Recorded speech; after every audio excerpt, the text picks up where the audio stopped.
Sir ತಾವು ಡಿ.ಸಿ.ಎಂ ಅವರನ್ನೇ ಶಕ್ತಿ ಪ್ರದರ್ಶನ ಒಗ್ಗಟ್ಟಿನ ಪ್ರದರ್ಶನ ಮಾಡಿದ್ರೆ ಯಾವಲ್ಲ ಬಿಜೆಪಿಯವರು ಯಾರು ನಂಬಲ್ಲ, ನೀನೇ ನಂಬಲ್ಲ.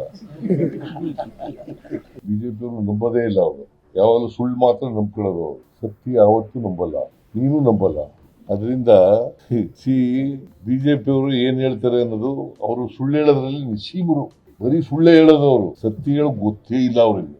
ಅದರಿಂದ ಅವ್ರು ನಂಬ್ತಾರ ಬಿಡ್ತಾರ ನಮಗ್ ಗೊತ್ತಿಲ್ಲ. ನಾವು ಎಲ್ಲ ಒಟ್ಟಾಗಿದ್ದೀವಿ. ನಮ್ಮ ಸರ್ಕಾರ ಈಗಾಗಲೇ ನಾನು ಮೈಸೂರಿನಲ್ಲಿ ಹೇಳಿದ್ದೀನಿ, 5 ವರ್ಷ ನಾವೇ ಅಧಿಕಾರದಲ್ಲಿ ಇರ್ತೀವಿ. ಕಲ್ಲು ಬಂಡೆ ತರ ಇರ್ತದೆ ನಮ್ಮ ಸರ್ಕಾರ, ಗಟ್ಟಿಯಾಗಿ. ಅದರಿಂದ ಅವರು ಹಗಲ್ ಕನಸು ಕಾಣ್ತಾ ಇದ್ದಾರೆ. ಪಾಪ ಬಿಜೆಪಿಯವರು ಹಗಲ್ ಕನಸು ಕಾಣ್ತಾ ಇದ್ದಾರೆ. ಅವರು ಅಧಿಕಾರದಲ್ಲಿ ಇದ್ದಾಗ ಏನು ಮಾಡ್ಲಿಲ್ಲ. ಏನಾದ್ರು ಮಾಡಿದ್ರ ಇಂಥದ್ದು ಮಾಡಿದೀವಿ ಅಂತ ಹೇಳಿ ನೋಡೋಣ.